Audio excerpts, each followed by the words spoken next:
அஸ்ஸலாமு அலைக்கும். எல்லாரும் எப்படி இருக்கீங்க? எல்லாருக்குமே ரமதான் முபாரக். எல்லாருக்குமே நோம்பு நல்லபடியாக ஸ்டார்ட் ஆயிடுச்சு. எங்களுக்குமே ஸ்டார்ட் பண்ணி 2வது நோம்பும் முடிஞ்சிருச்சு. நான் இப்போ தான் இந்த வீடியோ போடுறேன்.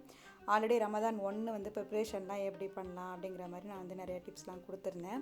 அதில் வந்து ஃப்ரோசன் ஐட்டம்ஸ்லாம் நான் எதுவுமே இந்த தடவை பண்ணலை. ஸோ அதனால் எதுவுமே நான் அது மாதிரி கொடுக்கல. மற்றபடி வீடு க்ளீன் பண்ணுறது, அப்புறம் க்ராசரி ஐட்டம்ஸ் வாங்குறது, இந்த மாதிரியான ஐட்டம்ஸ்லாம் வந்து இந்த வீடியோவில் இருக்கும். ஸோ வாங்க இப்போ வீடியோ வந்து அப்படியே கண்டினியூ பண்ணிக்கலாம். ஃபஸ்ட்டு நான் வந்து க்ராசரிஸ்லாம் ஃபஸ்ட்டு செக் பண்ணிவிட்டு, முன்னாடியே வீட்டில் கொஞ்சம் நிறையா திங்ஸ்லாம் அப்பப்போ ஆஃபர் போடும்போது வாங்கியிருந்தேன். ஸோ அதெல்லாம் செக் பண்ணிவிட்டு இல்லாத ஐட்டம்ஸ் மட்டும் வாங்கியிருந்தேன். அதோட வந்து எக்ஸ்ட்ராவாக நம்ம நோம்புக்குன்னு கொஞ்சம் திங்ஸ்லாம் வாங்குவோம்ல, ஸோ அந்த மாதிரியும் தேவைப்பட்டுச்சு. அது எல்லாமே வாங்கிட்டு ஃபஸ்ட்டு வந்து ஸ்டோர் பாக்ஸில் வைக்கிறத ஃபஸ்ட்டு க்ளீன் பண்ணிவிட்டு அதை ஃபஸ்ட்டு எடுத்து வச்சுட்டேன். அப்புறம் பகூர்லாம் தேவைப்படும் இல்லையா, ஸோ பகூரும் வாங்கிட்டு வந்துட்டேன்.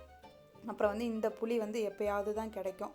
ஸோ அதனால் அந்த புளியும் வாங்கிட்டேன். புளி நல்லா வெள்ளையாக இருக்கும். அது வந்து நான் கம்பெனி பேர்லாம் இப்போ சொல்ல முடியாது. ஸோ நல்லா வெள்ளையாகவே இருக்கும். ஸோ அதனால் அது பல்காக கிடைக்கும் போதே வாங்கிக்கலாம்னு சொல்லிட்டு 1 கிலோ அளவுக்கு வாங்கிட்டேன். ஆல்ரெடி வீட்டில் இருந்த புளியெலாம் கொஞ்சம் பேஸ்ட்லாம் ரெடி பண்ணி முடிஞ்சிருச்சா. ஸோ புளியை மீனானம்னா காய்ச்சிரும் அப்படின்னாக்கா நமக்கு இந்த புளி நல்லா யூஸ் ஆகும்னு சொல்லிட்டு அதை எடுத்தாச்சு. அதுக்கப்புறம் பேக்கெட் ஐட்டம்ஸ்லாம் இருக்குல்ல, இந்த சேமியா, அப்புறம் வந்து மக்ரோனி, அப்புறம் வந்து ஒரே ஒரு பாக்ஸ் வந்து கண்டென்ஸ்டு மில்க் வாங்கியிருந்தேன். ஏதாவது ஸ்வீட் ஏதாவது செஞ்சால் யூஸ் பண்ணிக்கலாம் அப்படின்னு சொல்லிட்டு. கெச்சப்லாம் முடிஞ்சிச்சு. ஸோ அது எல்லாமே ஆஃபரில் எடுத்துக்கிட்டேன். ஒரே ஒரு பானிபூரி பாக்கெட் மட்டும் எடுத்திருந்தேன். இஃப்தாருக்கு எப்போயாவது முடிஞ்சால் செய்யலாம் அப்படின்னு சொல்லிட்டு. அதுக்கப்புறம் வந்து இந்த டெசர்ட் ஐட்டம்லாம் இருக்குல்ல, கஸ்டர்டு, அப்புறம் மொஹல்லாபியான்னு நினைக்கிறேன். அதெல்லாம் வந்துட்டு நான் ரொம்ப பல்காலாம் வாங்க மாட்டேன். சும்மா 2 பீஸ் மட்டும் எடுத்திருந்தேன். எல்லாம் வாங்கிட்டு கடைசியில் மண்டை மேலே இருந்த கொண்டையை மறந்த மாதிரி கடல் பாசியை மறந்துட்டேன். சரி பரவாயில்ல, வீட்டில் ஒரு பீஸ் இருக்குது, சரி அதை வச்சு ஒரு 1 வீக் ஓட்டிக்கலாம், அதுக்கப்புறம் கடைக்கு போகிறப்ப வாங்கிக்கலாம்னு சொல்லிட்டு அப்படியே விட்டாச்சு. இதை எடுத்து வைக்கும் போது தான் எனக்கு ஞாபகம் வந்துச்சு. அதுக்கப்புறம் வந்து ஃப்ரிட்ஜில் இருந்த மசாலாலாம் கொஞ்சம் எடுத்து வச்சு எல்லாமே ரீஸ்டோர் பண்ணுறதெல்லாம் பண்ணலாம் அப்படின்னு சொல்லிட்டு அதை எடுத்துட்டேன். இதுதான் லாஸ்ட்டு மிளகாத்தூள் வந்து ஊர்லேருந்து கொண்டு வந்தது, முடிய போகுது. இன்னும் ஒரு தடவை எடுத்து வைக்கலாம், அவ்வளோதான், முடிஞ்சிருச்சு. அப்புறம் வந்து மீனான தூள்லாம் இருக்குது. அது பிரச்சனை இல்லை. மிளகாத்தூள் மட்டும் முடியுது, அது ஒன்றும் பிரச்சனை இல்லை, இங்கே வாங்கிக்கலாம். எனக்கு பெருசாக வந்து மிளகாத்தூள் ரொம்ப செலவாகாது. எனக்கு காஷ்மீர் மிளகாத்தூள் தான் கொஞ்சம் அதிகமாக செலவாகிற மாதிரி இருக்கும். அதுக்கப்புறம் ஜீனியுமே 5 கிலோ அளவுக்கு எடுத்துட்டேன். ஏன்னா நிறைய ஸ்வீட்லாம் செய்வோம், ஜூஸ்லாம் போடுவோம், ஜீனி வந்து தேவைப்படும் இல்லையா. ஸோ அதனால் 5 கிலோ பாக்கெட்டே எடுத்தாச்சு. அதுக்கப்புறம் அஞ்சரை பெட்டியுமே ஃபில் பண்ண ஆரம்பிச்சிட்டேன். அஞ்சரை பெட்டி வந்து நான் மல்லி, மிளகு, ஜீரகம், சோம்பு, கடலைப்பருப்பு வச்சுருப்பேன். கடுகு வந்து உளுந்து கலந்து வச்சுருவேன். இந்த தடவை வந்து நான் கருப்பு உளுந்து மிக்ஸ் பண்ணி வச்சுருக்கேன். ஒரு 2-3 தடவை இப்போ அந்த மாதிரி தான் போட்டுட்ருக்கேன். அதே மிக்ஸ் பண்ணி வச்சுட்டு அதுக்கப்புறம் கரம் மசாலா பாக்ஸையும் வந்து ஸ்டோர் பண்ணியாச்சு. இதுலேயே வந்து நான் முந்திரி திராட்சையும் தனியாக வச்சுருப்பேன். ஏன்னா நம்ம வந்து ஸ்வீட்லாம் செய்கிறோம் அப்படின்னா முந்திரி திராட்சை வந்து நம்ம வேறு பாக்ஸில் வைக்காமல் கரம் மசாலா எப்படியும் பட்டையெல்லாம் தாளிப்போம், இல்லை ஏலக்காய் அதை போடுவோம் இல்லையா ஸ்வீட்டுக்கு. ஸோ அப்போ எடுக்கிறதுக்கு ஈஸியாக இருக்கும் அப்படின்னு சொல்லிட்டு. அதுக்கப்புறம் வந்து இந்த ரமதானுக்கு ஆஃபர்லாம் போட்டிருந்துக்கும் போது இந்த பாக்ஸ் வந்து 3 பாக்ஸு 12 கிராம்ஸ் அப்படிங்கிற மாதிரி போட்டிருந்தாங்க. சரி நம்ம கொஞ்சம் யூஸ் ஆகுமே, நானுமே இந்த மாதிரி நட்ஸ் பாக்ஸ் முன்னாடினே தேடிக்கிட்டு இருக்கேன் அப்படின்னு சொல்லிட்டு ஒரு வீடியோவில் சொல்லியிருந்தேன் இல்லையா. ஸோ இது கிடச்சிச்சு. சரி பரவாயில்ல, இது அப்படியே இஃப்தாருக்கு எடுத்து வைக்கிறதுக்கும் நல்லாயிருக்கும், பிள்ளைங்க அப்படியே நட்ஸ் எடுத்து சாப்பிட்றதுக்கும் நல்லாயிருக்கும்னு சொல்லிட்டு அந்த மாதிரி எடுத்து வச்சுட்டு இது வாங்கினது ரொம்ப யூஸ்ஃபுல்லாக இருக்குது. இப்போ பிள்ளைங்க அழகாக ஓப்பன் பண்ணி நட்ஸ் அழகாக ஆசைப்பட்டு எடுத்து சாப்பிட்றாங்க. அதுக்கப்புறம் வந்து அரிசி மாவு, மைதா மாவு, கொஞ்சம் கடலப்பருப்பு இதெல்லாமே இருந்துச்சு. முன்னாடி வாங்கினது பேலன்ஸ் இருந்துச்சு, அதெல்லாமே ரீஃபில் பண்ணிட்டேன். பாக்ஸ்லாம் வந்து நான் ஒவ்வொரு தடவையுமே ரீஃபில் பண்ணும்போது கழுவி காய வச்சு தான் கொட்டி வைக்கிறேன். அப்படிங்கிறதுனால இந்த தடவை எதுவும் அந்த பாக்ஸ்லாம் கழுவுற மாதிரி வேலையெல்லாம் இல்லை. ஃபஸ்ட்டு நான் வந்து க்ளீன் பண்ண ஆரம்பிக்கும் போது கிச்சன் தான் ஃபஸ்ட்டு கை வச்சேன். கிச்சன் ஃபுல்லாக டீப் க்ளீன் பண்ணிவிட்டு தான் நான் மற்ற ஐட்டம்ஸ்க்கே போனேன். ஸோ கிச்சன் எனக்கு கொஞ்சம் நிறையவே வேலை இருந்துச்சு. அதனால் அது வந்து நான் வீடியோலாம் எடுக்கலை. ஸோ எனக்கு கிச்சன்லேயே அந்தளவுக்கு எனக்கு ஸ்டாண்ட் வச்சு எடுக்கிறதுக்கும் கொஞ்சம் கன்ஜஸ்டடாக இருக்கும். டீப் க்ளீன் பண்ணுறதுனால என்னால் முடியவும் இல்லை. சரி அப்படியே விட்டாச்சு. அதுக்கப்புறம் வந்து நார்மலாக நமக்கு ரமதானுக்கு தேவைப்படுற இந்த ப்ரெட் க்ரம்ஸு, அதுக்கப்புறம் டேங்க் பவுடர் எல்லாமே வாங்கியிருந்தேன். ப்ரெட் க்ரம்ஸ் வந்து நான் லாஸ்ட் டைம் வீட்டிலே ப்ரிப்பேர் பண்ணியிருந்தேன். இந்த தடவை வெளியிலே வாங்கிட்டேன். எனக்கு அதுக்கெலாம் டைம் இல்லை, கொஞ்சம் பிஸியாக போயிட்டுருக்கு. ஸோ அதனால் வந்து இந்த தடவை வெளியிலே வாங்கியாச்சு. முடிஞ்ச அளவுக்கு இந்த தடவை ஃப்ரைடு ஐட்டம்ஸ் ரொம்ப இல்லாமல் கொஞ்சம் பேக்கிங் மாதிரி பண்ணிக்கலாம். அப்படி இல்லைன்னா வந்து சாப்பாடு மாதிரி ரெடி பண்ணிக்கலாம். அப்பப்போ எப்போயாவது பஜ்ஜி வடை போட்டுக்கலாம் அப்படிங்கிற மாதிரி பிளானில் இருக்கேன். பிள்ளைங்க எப்படி ஆசைப்பட்றாங்கன்னு தெரியல. ஸோ அதுக்கேற்ற மாதிரி கொஞ்சம் அட்ஜஸ்ட் பண்ணிக்கணும். அவ்வளோதான். இப்போது மசாலா ஐட்டம்ஸ் எல்லாமே ரீஃபில் பண்ண ஆரம்பிச்சிட்டு இப்போ வந்து நான் வந்து இந்த மீனான தூள் சொல்லுவாங்க, கலந்த மல்லித்தூள் இருக்கு இல்லையா, குழம்பு மிளகாய் தூள். ஸோ அதுதான் வந்து நான் ரீஃபில் பண்ணிட்டேன். இது கொஞ்சம் நல்லா பல்காகவே தான் அரைச்சி எடுத்துகிட்டு வந்திருந்தேன். ஏன்னா இது வந்து நமக்கு இல்லைன்னா கொஞ்சம் கஷ்டமாக இருக்கும். மற்றபடி மல்லித்தூள், மிளகாத்தூள், மஞ்சத்தூள்லாம் நம்ம இங்கேயே வாங்கிக்கலாம். ஸோ அதனால் இது தான் கொஞ்சம் பல்காக அரைச்சிட்டு வந்திருந்தேன். இது கொஞ்சம் இருக்குது இன்னுமே. முடிஞ்ச அளவுக்கு நம்ம வந்து எல்லாத்தையும் மொத்தமாக அள்ளி போட்டு எல்லாத்தையும் கழுவி எடுக்கிறத விட மசாலா ஐட்டம்ஸ்லாம் அப்பப்போ முடியும் போதே நம்ம கழுவி காய வச்சு கொட்டி வச்சுட்டோம் அப்படின்னா நமக்கு ரொம்ப ஈஸியாக இருக்கும். எப்போவுமே நான் இந்த மாதிரி தான் பண்ணிக்கிறது. அதுக்கப்புறம் இது வந்து இசப்கோல் வாங்கியிருந்தேன். இது வந்து டைஜஷனுக்குலாம் ரொம்ப நல்லாயிருக்கும், ஹெல்ப்ஃபுல்லாக இருக்கும் அப்படின்னு சொல்லியிருக்காங்க. ஸோ அதை வந்து ட்ரை பண்ணி பார்க்கலாம் அப்படின்னு சொல்லிட்டு ஒரு குட்டி பாக்கெட் மட்டும் வாங்கினேன். இன்னுமே அதை நான் ட்ரை பண்ணவே இல்லை. ட்ரை பண்ணி பார்த்துட்டு எப்படி இருந்துச்சுன்னு நான் சொல்கிறேன். அதுக்கப்புறம் வந்து ஃப்ரிட்ஜுமே க்ளீன் பண்ணியாச்சு. ஃபுல்லாக எல்லாத்தையும் கழுவி காய வச்சு டீப் க்ளீன் பண்ணிவிட்டு ஆர்கனைஸ் பண்ண ஆரம்பிச்சிட்டேன். நான் வந்து ஃப்ரீசர்லேயே கொஞ்சம் எனக்கு திங்ஸ் தேவைப்படும். ஸோ அதனால் தேங்காய் எல்லாமே நான் வந்து திருவுனது தான் வாங்கிக்கிறது. ஸோ தேங்காய் வாங்கியிருக்கேன். அதுக்கப்புறம் வந்து நெல்லிக்காய் க்யூப் வந்து ரெடி பண்ணி வச்சுருக்கேன் எனக்கு நோம்பு திறக்கிறதுக்காக. கொஞ்சம் வெயிட் லாஸ்லேயும் இருக்கிறதுனால கொஞ்சம் வெயிட் லாஸ்க்கு ஏற்ற மாதிரியான ஐட்டம்ஸ் தான் நான் வந்து இஃப்தாருக்கு எடுத்துகிட்ருக்கேன். மற்றவங்களுக்கு செஞ்சு கொடுத்தாலுமே நான் கொஞ்சம் கண்ட்ரோலாக சாப்பிட்லாம் அப்படிங்கிற மாதிரி. ஸோ அதுக்கேற்ற மாதிரி எனக்கு என்ன தேவைப்படுதோ அந்த மாதிரியும் நான் வந்து அரேஞ்ச் பண்ணிக்கிறேன். ஜூஸ்லாம் ரொம்ப குடிக்கிறத ஸ்வீட்டுமே கட் பண்ணியாச்சு. கொஞ்சம் ஏதாவது கடல் பாசிலாம் செய்கிறேன் அப்படின்னா கொஞ்சம் மட்டும் எடுத்துக்கிறேன். அதுக்கப்புறம் வந்து ஃப்ரிட்ஜ் எல்லாமே இப்படி தான் நான் ஆர்கனைஸ் பண்ணிகிட்ருக்கேன். சைடில் நமக்கு வைக்கிறது எல்லாமே வந்து நமக்கு ஈஸியாக நமக்கு தேவைப்படுற ஐட்டம் எல்லாமே டோரில் வச்சுக்கிறேன்.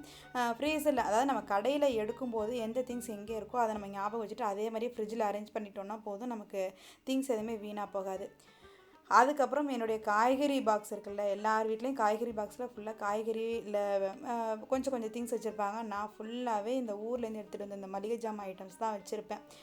முன்னாடிலாம் ஃப்ரீசரில் வச்சிட்டு இருந்தேன். இப்போ ஃப்ரீசரில் எனக்கு கொஞ்சம் திங்ஸ்லாம் வைக்கிற மாதிரி இருக்கிறதுனால எல்லாத்தையுமே காய்கறி பாக்ஸுக்கு மாற்றிட்டேன். அதுக்கப்புறம் முட்டை கொஞ்சம் பேலன்ஸ் இருந்தது, அதையுமே எடுத்து டோரில் அடுக்கியாச்சு. அப்புறம் வந்து மார்க்கெட் போயிருந்தோம். மார்க்கெட்டில் வந்துட்டு நாட்டு முட்டை இருந்துச்சு. சரி அதை வாங்கிட்டு வரலாம் அப்படின்னு சொல்லிட்டு பிள்ளைங்களுக்காக வாங்கிட்டு வந்தாச்சு. இது நாட்டு முட்டை தானே அப்படிங்கிறதே எனக்கு ரொம்ப டவுட்டாகவே இருக்குது. ஏன்னா அவ்வளோ பெருசாக இருக்குது. நம்ம ஊர்லெலாம் நாட்டு முட்டை ரொம்ப குட்டியாக இருக்கும். உடச்சி பார்த்தோம் அப்படின்னாலுமே இந்த கரு ரொம்ப லைட்டாக எல்லோயிஷாக தான் இருக்குது. நம்ம ஊர்லலாம் எவ்வளோ டார்க்காக இருக்கும் இல்லையா, ஸோ அந்த மாதிரி இல்லை. சரி பரவாயில்ல அப்படின்னு சொல்லிட்டு ஒரு ட்ரே 30 கிராம்ஸ் போல் போட்டிருந்தாங்க. சரின்னு சொல்லிட்டு அதையும் வாங்கிட்டு வந்துட்டேன்.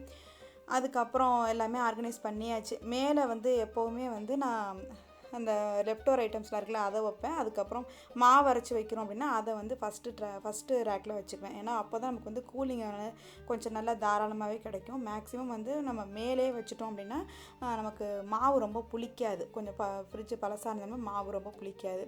அதோடய இப்போ பால்லாம் வாங்குறீங்க ஊர்லலாம் வந்து வெளியில் லூஸில் தான் பால் வாங்குவோம் இல்லையா, ஸோ அந்த மாதிரி வாங்குறீங்க அப்படின்னாலுமே பாலுமே நீங்கள் மேலே வச்சுக்கோங்க.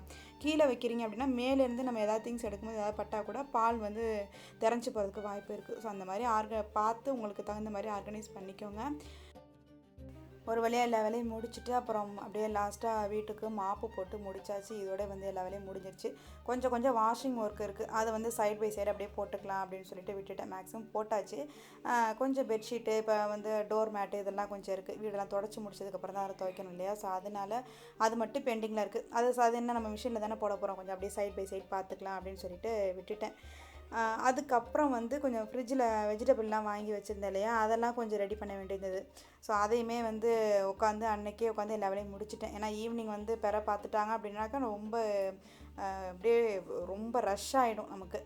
தராவி தொழுக போகிறது, அதுக்கப்புறம் சகர் ரெடி பண்ணுறது, இப்படியே போயிட்டுருக்கும். சரி அதையும் அலுப்புப்படாமல் அந்த வேலையை முடிச்சிடலாம் அப்படின்னு சொல்லிட்டு லெமன் ஜூஸ் வந்து புழிஞ்சு வச்சுட்டேன். இந்த தடவை நான் க்யூப் எதுவும் பண்ணலை. க்யூப் பண்ணும்போது ஈஸியாக தான் இருக்க மாதிரி இருந்துச்சு, ஆனால் வந்து அளவு தெரிய மாட்டேங்குது.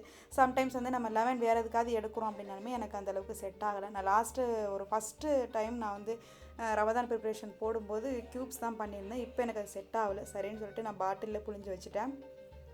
அதுக்கப்புறம் வந்து முன்னாடி நட்ஸ் அரேஞ்ச் பண்ணியிருந்தேன் இல்லையா, அதிலே வந்து 3 பாக்ஸ் வந்துச்சுன்னு சொல்லல. அதில் வந்து இன்னொரு பாக்ஸில் வந்து இந்த மல்லி, கருவேப்பிலை, புதினா இலை, பச்சை மிளகாய் எல்லாத்தையும் கொஞ்சம் எடுத்து வச்சுக்கிட்டேன். இதெல்லாம் கொஞ்சம் நம்ம சமைக்கும்போது அப்போதைக்கு இந்த பாக்ஸை மட்டும் எடுத்துகிட்டு வந்து யூஸ் பண்ணிக்கிறதுக்கு நல்லாயிருக்கும் அப்படின்னு சொல்லிட்டு இது நான் ஒரு வீடியோ பார்த்து தான் பண்ணுறேன். அவங்க பண்ணும்போது நல்லா இருந்துச்சு. சரி நம்மளும் ட்ரை பண்ணலாமே அப்படின்னு சொல்லிட்டு நானும் ட்ரை பண்ணுறேன். கொஞ்சம் நல்லா ஈஸியாக தான் இருக்குது. எல்லா பாக்ஸையும் அள்ளிட்டு வந்து நம்ம அதுக்கப்புறம் மறுபடியும் எல்லாத்தையும் அள்ளிட்டு போகிறதுக்கு இது கொஞ்சம் ஈஸியாகவே இருக்குது. அப்பப்போ ஒரு ரீஃபில் பண்ணிக்கலாம். தேவைப்படுறவங்க யூஸ் பண்ணிக்கோங்க.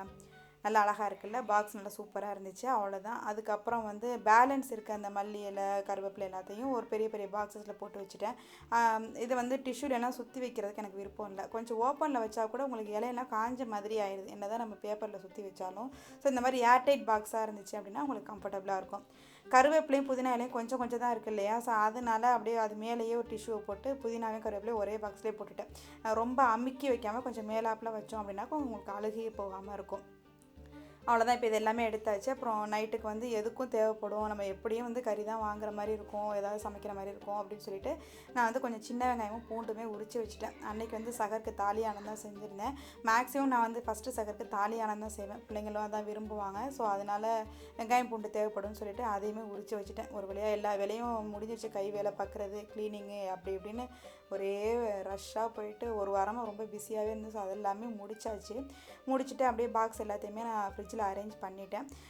இப்போ ஃப்ரிட்ஜை பார்க்குறதுக்கு அப்படியே பளிச்சுன்னு நல்லா சூப்பராக அழகாக இருக்குது. இனிமேல் வந்து நோன்பு திறக்கிறது, மிச்சப்படுறது அது இதுன்னு இந்த ஃப்ரிட்ஜு பாவம் வாயிருந்தால் அழுதுரும்.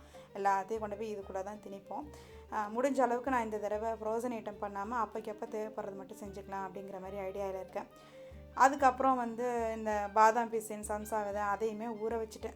மறுநாள் வரைக்கும் எடுத்துகிட்டு போவேன். நான் இந்த வேலையெல்லாம் பார்த்துக்கிட்டு இருக்கோம், அதோட இதுவுமே இருக்கட்டும் அப்படின்னு சொல்லிட்டு இதையுமே ஊற வச்சுட்டு அதே மாதிரி ஃப்ரிட்ஜில் வச்சுட்டோம் அப்படின்னா நம்ம அப்பப்போ ஜூஸ்லாம் போடும்போது எடுத்துக்கிறதுக்கு ஈஸியாக இருக்கும். இதை நம்ம ஊற வைக்கிறோம் அப்படின்னா மேக்ஸிமம் ஒரு வாரம் வரைக்குமே இது வரும்னு வச்சுக்கோங்களேன். ஸோ அதுவுமே ஈஸியாக இருக்கும்.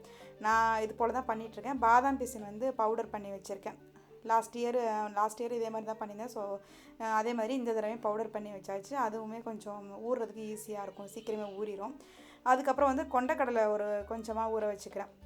நான் வந்து நோம்பு கஞ்சி செய்யும்போது கொண்டக்கடலையும் கொஞ்சம் சேர்த்துக்குவேன். ஸோ அதனால் இதை வந்து முன்னாடியே ஊற வச்சு 2-3 கழுவி அதுக்கப்புறம் ஃப்ரிட்ஜில் ஒரு ஏர்டைட் பாக்ஸில் போட்டு வச்சுக்கிட்டோம் அப்படின்னா நமக்கு கஞ்சிக்கு நம்ம அரிசி ஊற போடுவோம் இல்லையா, அப்போ எடுத்து நம்ம ஒரு கைப்பிடி அளவு இந்த கடலையை சேர்த்துக்கலாம், நல்லாயிருக்கும். அல்ஹம்துலில்லாஹ் இப்படி தான் எனக்கு நோன்புக்கு நான் அந்தளவுக்கு ரெடி ஆகியிருக்கேன். இன்ஷா அல்லாஹ் வந்து இனிமேல் வந்து தராவி தொழுக போகிறது, சஹரு, இஃப்தாரு அப்படியே கொஞ்சம் பிஸியாகவே போகும். நீங்களுமே இன்ஷா அல்லாஹ் இந்த நோன்பை நல்லபடியாக வந்து நிறைய அமல்கள் செய்யுங்க, நிறைய துவா செய்யுங்க. நானுமே உங்களுடைய ஃபேமிலி எல்லாருக்காகவுமே நான் துவா செய்கிறேன். நீங்களும் என்னுடைய ஃபேமிலிக்காக துவா செஞ்சுக்கோங்க. இந்த வீடியோ பிடிச்சிருந்துச்சு அப்படின்னா மறக்காமல் நம்மளுடைய சேனலை சப்ஸ்கிரைப் பண்ணிக்கோங்க.